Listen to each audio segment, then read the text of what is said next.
سورۃ البقرہ کی آیت نمبر 116۔ الحمدللہ وکفی سلام علی عبادہ الذین اصطفی خصوصا علی سید الرسل وخاتم الانبیاء وعلى آلہ واصحابہ الاتقیاء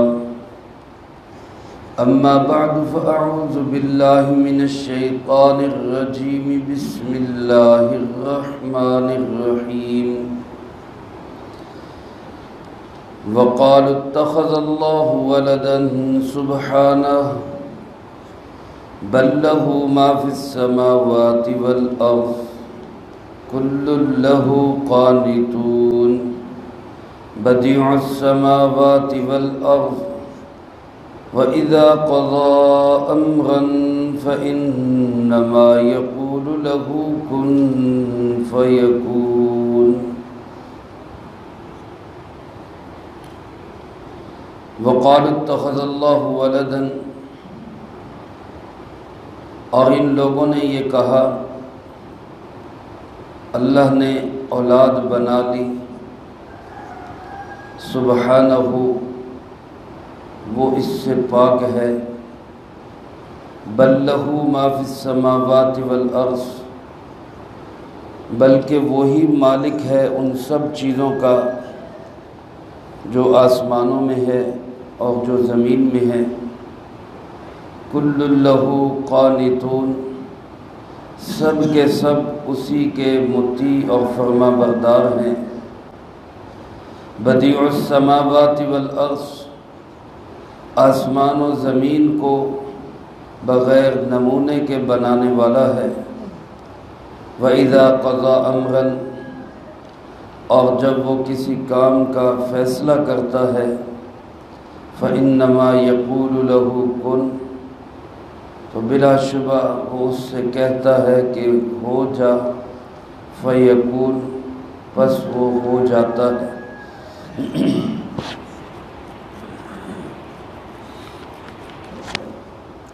اس سے پہلی آیات مبارکہ میں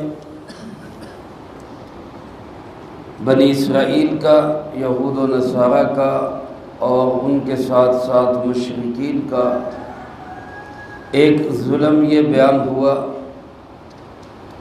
کہ وہ اللہ کی مسجدوں سے لوگوں کو روکتے ہیں اور مسجدوں کو ویران کرتے ہیں۔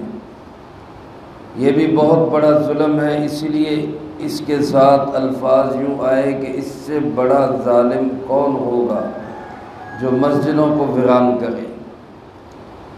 لیکن ان آیات مبارکہ میں یہ بات بتائی گئی کہ ان لوگوں کے ظلم کوئی کم نہیں ہے، جہاں مسجدوں کو ویران کرنا ان کا بہت بڑا ظلم ہے، وہاں ایک اور بہت بڑا ظلم یہ ہے کہ یہ اللہ رب العالمین کے لیے بھی کسی نہ کسی کو اولاد قرار دیتے ہیں۔ یہ ان سے بھی گویا بڑے ظالم ہیں، اس سے بھی بڑا ظلم ہے۔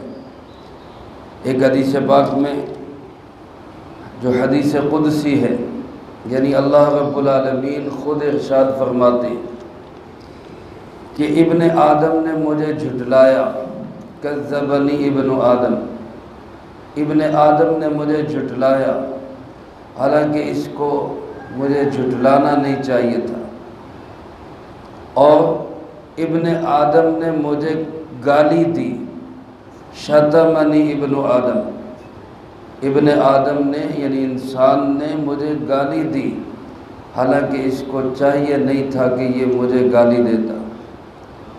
اللہ پاک فرماتے ہیں اما تکذیبہ ایایا، اس کا مجھے جھٹلانا تو یہ ہے کہ یہ کہتا ہے کہ اللہ مرنے کے بعد ہمیں دوبارہ زندہ نہیں کر سکے گا۔ یہ ابن آدم کہتے ہیں کہ ہم جب مر جائیں گے تو اللہ ہمیں دوبارہ زندہ نہیں کر سکے گا، یہ مجھے جھٹلا ہے، حالانکہ میں زندہ کر سکتا ہوں۔ اور فرمایا اس کا مجھے گالی دینا کیا ہے؟ اس کا مجھے گالی دینا یہ ہے کہ یہ کہتا ہے کہ اللہ نے کسی کو بیٹا بنا لیا، کسی کو بیٹی بنا لیا، یہ میرے لیے اولاد بناتا ہے، یہ گویا مجھے گالی دیتا ہے، حالانکہ اس کو گالی دینی نہیں چاہیے۔ سورۃ مریم کے آخری رکوع میں اللہ پاک ارشاد فرماتے ہیں کہ اللہ کے لیے کسی کو بیٹا یا بیٹی قرار دینا اتنا بڑا ظلم ہے کہ قریب تھا کہ اس ظلم کی وجہ سے آسمان گر جاتا، زمین پھٹ جاتی، لیکن اللہ رب العالمین بڑے ہی حوصلے والے ہیں، بڑے ہی تحمل والے ہیں، بڑے ہی حلیم و بردبار ہے، اس لیے اس بات کو بھی اللہ پاک گویا کہ برداشت کر جاتے ہیں۔ یہودیوں کے ایک گروہ کا خیال یہ تھا کہ حضرت عزیر علیہ السلام اللہ کے بیٹے ہیں۔ عیسائیوں کی اکثریت تو اس بات کی قائل ہے کہ حضرت عیسیٰ علیہ السلام اللہ کے بیٹے ہیں۔ عرب کے مشرکوں نے ایک قدم اور آگے بڑھایا اور وہ کہنے لگے کہ فرشتے جتنے ہیں یہ سب اللہ کی بیٹیاں ہیں، اور جب ان سے کہا جاتا کہ بھئی یہ اللہ کی بیٹیاں ہیں تو پھر ان کی مائیں کون ہیں، تو کہتے کہ یہ جنڑیاں جتنی ہیں ساری کی ساری اللہ کی بیویاں ہیں، نعوذ باللہ من ذالک۔ حالانکہ کسی کے لیے اولاد کا ہونا یہ اس کی محتاجگی کی دلیل ہے۔ جو کسی کی اولاد ہوتی ہے اس کا مطلب ہے کہ وہ محتاج ہے۔ سب سے پہلے تو وہ اولاد کے لیے بیوی کا محتاج ہے، بیوی ہوگی تو اولاد ہوگی، اور پھر اس کے بعد اولاد ہوگی تو اولاد کا محتاج ہے۔ انسانوں کے اندر اولاد کا نہ ہونا گویا ایک عیب سمجھا جاتا ہے، ایک کمی سمجھی جاتی ہے۔ اولاد کس لیے کہ جی ہمارے بڑھاپے کا سہارا بنے، ہم کمزور ہو جائیں تو ہمارا ساتھ دے، ہمارا نام نہ مٹے، ہماری نسل باقی رہے، اس لیے اولاد ہے۔ اور اولاد اس لیے ہے کہ ہمارے مال کی وارث بنے۔ اب یہ ساری باتیں اللہ رب العالمین ان ساری باتوں سے پاک ہے، وہ کسی کا محتاج نہیں ہے، اس کو نہ بیوی کی ضرورت ہے نہ وہ بیوی کا محتاج ہے، پھر نہ اس پہ کمزوری آئے گی نہ بڑھاپا آئے گا کہ اس کو اولاد کی ضرورت ہو، پھر اس لیے بھی ضرورت نہیں ہے کہ اس کا نام کون باقی رکھے گا، سب مٹ جائیں گے، اللہ پھر بھی باقی رہے گا۔ پھر اس کو اس لیے بھی ضرورت نہیں ہے کہ اس کا وارث کون بنے گا، کیونکہ وارث تو اس کا بنتا ہے جو فوت ہو جائے۔ اللہ رب العالمین حی لا یموت، وہ زندہ ہے، اس پہ کبھی موت نہیں آئے۔ کسی طرح سے بھی اللہ کو اولاد کی ضرورت نہیں۔ پھر انسان کی جو اولاد ہوتی ہے وہ اس کی جنس سے ہوتی ہے، اسی جنس سے اولاد ہوتی ہے۔ ہم انسان ہیں، ہماری اولاد بھی انسان ہے، ہم جن کے بچے ہیں وہ بھی انسان تھے، ہم ان کے بچے، ہم بھی انسان ہیں۔ اب اللہ رب العالمین کی اگر اولاد ہو تو وہ اللہ کی جنس سے ہوگی، اگر جنس سے نہیں تو یہ تو اس سے بڑا عیب ہو گیا۔ کسی انسان کے ہاں خدا نخواستہ بکری کا بچہ پیدا ہو جائے، بھینس کا بچہ پیدا ہو جائے تو وہ تو عیب بن گیا، اس کا خوبی تو نہ رہی۔ تو اگر جنس سے نہ ہو تو یہ تو اور بڑا عیب ہے۔ کہیں کہ جی عیسیٰ علیہ السلام اللہ کے بیٹے تو ہیں لیکن اللہ کی جنس نہیں ہے، تو بڑا عیب ہو گیا یہ۔ اور اگر جنس سے ہے تو پھر جس طرح اللہ رب العالمین قدرت والا ہے، طاقت والا ہے، عالم الغیب ہے، اللہ رب العالمین جس طرح ہر جگہ موجود ہے، پھر تو سارے ہی اسی طرح ہی ہوں گے، اللہ کی اولاد جتنی ہے وہ بھی ساری ایسی ہوگی۔ تو پھر اللہ پاک جیسے کسی کا محتاج نہیں ہے، اللہ کی اولاد بھی کسی کی محتاج نہیں ہوگی۔ تو جب اللہ کی اولاد کسی کی محتاج نہیں تو پھر اللہ کیسے؟ اللہ تو وہ ہوتا ہے جس کے سب محتاج ہوتے ہیں۔ تو گویا کہ اتنی بڑی محال بات اور مشکل بات ہے، ناممکن بات ہے اللہ کی اولاد کا ہونا۔ اس لیے ایک جواب تو اس کا یہی دیا گیا کہ سبحانہ، وہ اس سے پاک ہے، اس کو اس کی ضرورت ہی نہیں۔ اللہ پاک فرماتے وقالو، اور یہ ظالم لوگ کہتے ہیں اتخذ اللہ ولدا، اللہ نے کوئی اولاد بنا لی۔ سبحانہ، اللہ اس سے پاک ہے، اللہ ان ساری کمیوں نقائص، اللہ ان ساری محتاجگیوں سے بالکل پاک ہے۔ وہ وراء الورا ثم وراء الورا ذات ہے، بہت بلند و بالا ذات ہے۔ اللہ پاک ہم سب کو اپنی تسبیح اور تنزیہ اور تقدیس دل میں بٹھانے کی توفیق نصیب فرمائے۔ حدیث پاک میں کچھ حضرات نے سوال کیا، الحمدللہ کا ہمیں مطلب معلوم ہے، اللہ اکبر کا مطلب معلوم ہے، سبحان اللہ کا مطلب کیا ہے؟ سرکار دو عالم صلی اللہ علیہ وآلہ وسلم نے فرمایا سبحان اللہ کا مطلب بھی بالکل واضح ہے، اور اللہ پاک کو یہ جملہ اپنے لیے بڑا ہی پسند ہے۔ یہ جملہ سبحان اللہ اللہ کو بہت ہی پسند ہے۔ اللہ نے فرشتوں کی ایک جماعت کی ڈیوٹی یہی لگائی کہ بس یہی کہتے رہو سبحان اللہ۔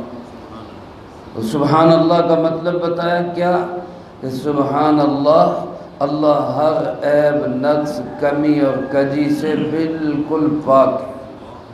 سبحان اللہ، یہ جملہ ہمیں کہتے ہوئے دل دماغ میں یہ سرور اترے کہ ہم سب اللہ کے محتاج ہیں، اللہ کسی کا محتاج نہیں۔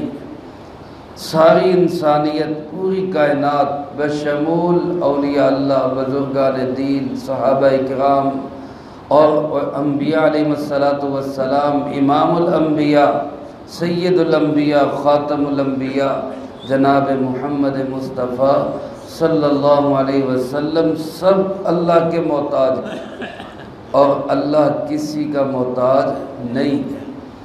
یہ سبحان اللہ ہے، وہ اللہ اس سے پاک ہے۔ اور اللہ پاک فرماتے بل لہ ما فی السماوات والارض، پوری کائنات کا مالک حقیقی کون ہے؟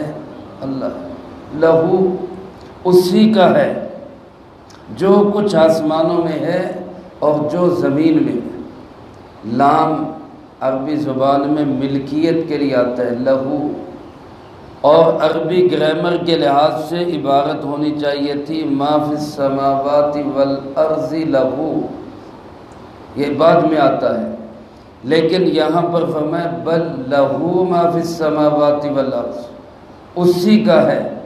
علماء فرماتے جب کوئی جملہ، کوئی کلمہ، کوئی لفظ مقدم کر دیا جائے، اپنی جگہ سے پہلے لے آیا جائے، تو وہ وہاں پر حصر کا فائدہ دیتا ہے۔ حصر کا مطلب کیا؟ اگر عبارت یوں ہوتی ما فی السماوات والارض لہو، آسمان و زمین میں جو کچھ ہے وہ اسی کا ہے، تو اس کا ترجمہ یہ ہوتا کہ وہ بھی مالک ہے، کوئی اور بھی ہو سکتا ہے، اس کے اندر کسی کی شراکت بھی ہو سکتی ہے۔ لیکن جب کہا لہو ما فی السماوات والارض، اب اس کا مطلب کیا بنے گا کہ وہ اللہ تنہا، اکیلا، بلا شرکت غیر، بغیر کسی شریک کے پوری کائنات کا مالک حقیقی واحد اللہ رب العالمین ہے۔ جب پوری کائنات اس کی ملکیت میں ہے تو جن کو تم اللہ کی اولاد کہہ رہے ہو یہ بھی تو اللہ کی مملوک ہیں، یہ بھی تو اللہ، ان کا بھی تو اللہ مالک ہے۔ حضرت عیسیٰ علیہ السلام کا مالک بھی کون ہے؟ اللہ ہے۔ عزیر علیہ السلام کا مالک بھی کون ہے؟ اللہ ہے۔ تمام جنات، تمام جنیوں کا مالک بھی کون ہے؟ تمام فرشتوں کا مالک بھی کون ہے؟ اللہ ہے۔ انبیاء علیہ السلام کا مالک حقیقی بھی کون ہے؟ اللہ ہی ہے۔ اور فقہ کا یہ مسئلہ بھی ہے کہ جب کوئی شخص کسی کا مالک بن جائے تو پھر وہ اس کا غلام نہیں رہتا۔ پہلے زمانے میں غلام بندیاں ہوتی تھی، تو اگر باپ خود اپنے بیٹے کو خرید لیتا تو بیٹا آزاد ہو جاتا، آٹومیٹک آزاد ہو جاتا۔ کیوں کہ باپ اور بیٹے میں عبدیت نہیں چلتی، بیٹا باپ کا غلام نہیں ہو سکتا، باپ بیٹے کا غلام نہیں ہو سکتا۔ تو جہاں یہ رشتہ آ جائے باپ اور بیٹے کا تو وہ تو غلام نہیں ہوتا، جبکہ اللہ کے تو سارے ہی غلام ہیں، سارے ہی اللہ کے بندے۔ حضرت عیسیٰ علیہ السلام کس کے بندے؟ اللہ کے بندے۔ حضرت عزیر علیہ السلام اللہ کے بندے۔ تمام انبیاء علیہم السلام عبد ہیں، اللہ کے بندے ہیں۔ جو عبد ہوتا ہے وہ بیٹا نہیں ہو سکتا، کیونکہ وہ اختیارات کا مالک نہیں ہوتا۔ تو پوری کائنات میں سارے اختیارات کا مالک بھی صرف کون ہے؟ اللہ رب العالمین، کوئی اس کا ساجی اور شریک نہیں۔ اس لیے فرمایا وہ تو سب کا مالک ہے، سارے اس کے عبد ہیں، غلام ہیں، بندے ہیں۔ اور بندے میں اور مالک میں باپ بیٹے کا رشتہ نہیں ہو سکتا۔ کل لہ قانتون، اور پھر فرمایا سارے کے سارے اس کے مطیع بھی ہیں، فرما بردار بھی ہیں۔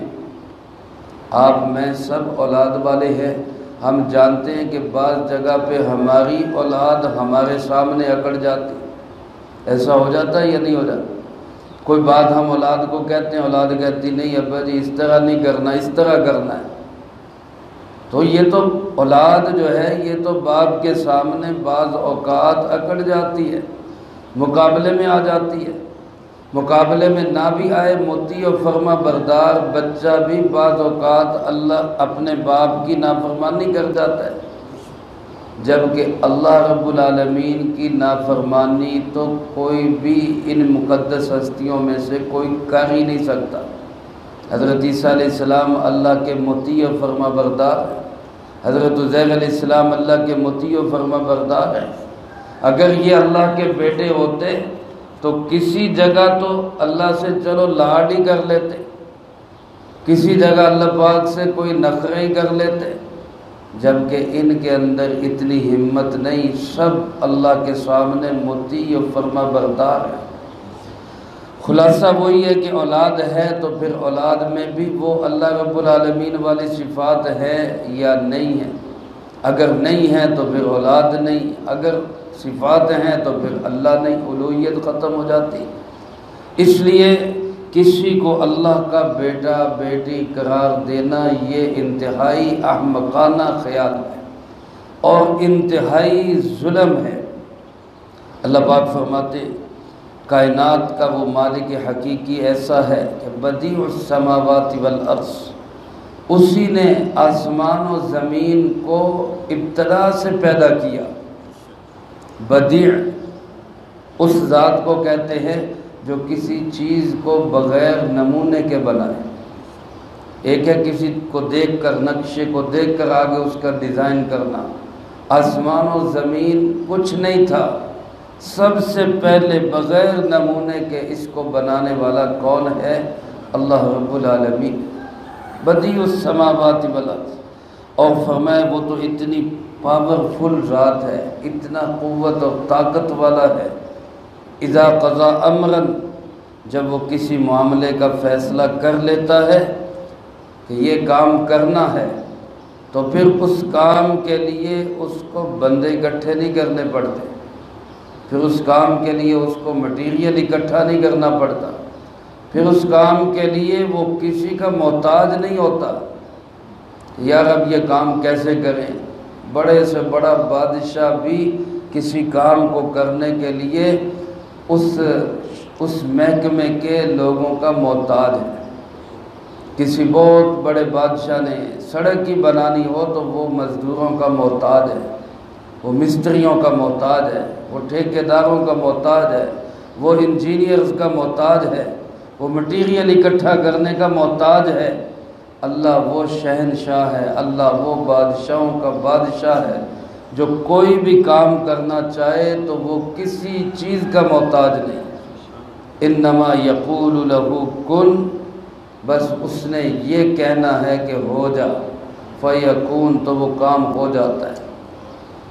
میرے عزیز دوستو، یہاں ایک بات یہ بھی ذہن میں رکھیں، ہم دنیا کے اندر ہمارے لیے بعض اوقات ٹینشن بنتی ہے، ڈپریشن میں آتے ہیں، کیوں کہ میں نے یہ کام کہا تو ہوا کیوں نہیں، میں نے یہ کام کہا تو ہوا کیوں نہیں۔ یاد رکھیں، ہم خدا نہیں ہیں، ہم اللہ نہیں ہیں، ہمارے پاس وہ اختیارات نہیں ہیں کہ ہم جو کہیں وہ ہو جائے۔ یہ اختیار صرف کس کے پاس ہے؟ اللہ کے پاس۔ اس لیے اگر ہماری بات کہیں نہیں مانی جاتی، بچے ہمارے مخالف ہو جاتے ہیں، ہمارے ماتحت ہمارے مخالف ہو جاتے ہیں، تو خود کو خدا نہیں سمجھنا چاہیے، یہی سمجھنا چاہیے کہ ہم بھی محتاج ہیں، میں ٹھیک ہے، نہیں کام ہوا تو کوئی بات نہیں۔ اگر ہم اپنے آپ کو حضرت امام الاولیاء حضرت مولانا احمد علی لاہوری رحمۃ اللہ علیہ کے پاس ایک صاحب آئے اور آپ کی خدمت کی، جب جانے لگے تو کہنے لگے کہ حضرت کوئی نصیحت فرما دیں۔ حضرت نے فرمایا کہ بھائی نصیحت یہی ہے کہ خدا بھی نہ بننا، رسول بھی نہ بننا، خدا بھی نہ بننا، رسول بھی نہ بننا۔ وہ کہنے لگے کہ حضرت یہ کیسے ہو سکتا ہے کہ میں خدا بنوں، میں رسول بنوں؟ بندہ سوچتا بھی نہیں۔ آج ہم یہاں بیٹھے، ہم کبھی اللہ ہمیں اس سے معاف فرمائے، ہمارے دل دماغ میں بھی کبھی یہ بات نہیں آئے گی کہ ہم خدا بنیں یا رسول بنیں۔ حضرت نے فرمایا خدا بننے کا مطلب یہ ہے کہ یہ چاہنا کہ سب کچھ میری مرضی سے ہو، یہی تو خدا بننا ہے۔ یہ سب ہر جگہ پہ مرضی صرف کس کی چلتی ہے؟ اللہ پاک کی چلتی ہے۔ اپنے آپ کو بندہ سمجھو، کہیں چلے گی کہیں نہیں چلے گی، بس ٹھیک ہے۔ امام حسن بصری رحمۃ اللہ علیہ فرماتے ہیں میری سواری کا گدھا بھی میری بات نہ مانے تو میں اس چیز پہ غور کرتا ہوں کہ آج میں نے اللہ کی کون سی بات نہیں مانی کہ یہ میری نہیں مان رہا، میں نے اللہ کی کون سی نافرمانی کر دی کہ آج یہ میرا نافرمان ہو گیا۔ تو اگر ہماری مرضی کے مطابق کام نہ ہو رہا ہو تو بھئی ہم بندے ہیں، ہم کون سا خدا ہیں؟ ہماری مرضی کے مطابق کام۔ دوسرا فرمایا رسول نہ بننا۔ رسول بننے کا مطلب کیا؟ رسول بننے کا مطلب یہ چاہنا کہ سب مجھ سے محبت کریں، سب مجھ سے پیار کریں، سارے میری تعریف کریں۔ یہ تو اللہ کے نبیوں کی شان ہوتی ہے کہ سارے اللہ کے نبیوں سے پیار کرتے ہیں اور سب اللہ کے نبیوں کی تعریف کرتے ہیں، باقی کسی کی یہ شان نہیں ہے۔ اچھے لوگ، اچھائی کرنے والے لوگ بھی ہوں گے، برائی کرنے والے بھی ہوں گے۔ ہمارا کام یہ ہے کہ نہ کسی کی اچھائی سے پھولے اسے سمائیں اور نہ ہی کسی کی برائی کرنے سے پریشان ہوں، بس اللہ کی رضا کے لیے جو ہمارے ذمہ کام ہے وہ کرتے رہے، اسی میں ہماری عافیت اور اسی میں ہماری بھلائی۔ اللہ پاک مجھے آپ کو سب کو اس کی توفیق نصیب فرمائے، جو کہا سنا اس کو زندگی میں لا کے دوسروں تک پہنچانے کی توفیق عطا فرمائے۔ اللہم انت السلام ومنک السلام، تبارکت ربنا وتعالیت یا ذا الجلال والاکرام۔ اللہم اعنا علی ذکرک وشکرک وحسن عبادتک، اللہم احسن عاقبتنا فی الامور کلها وأجرنا من خزي الدنيا وعذاب الآخرة، اللهم باقية كباقية الوليد، اللهم استر عوراتنا وآمن روعاتنا، اللهم إنا نجعلك في نحورهم ونعوذ بك من شرورهم،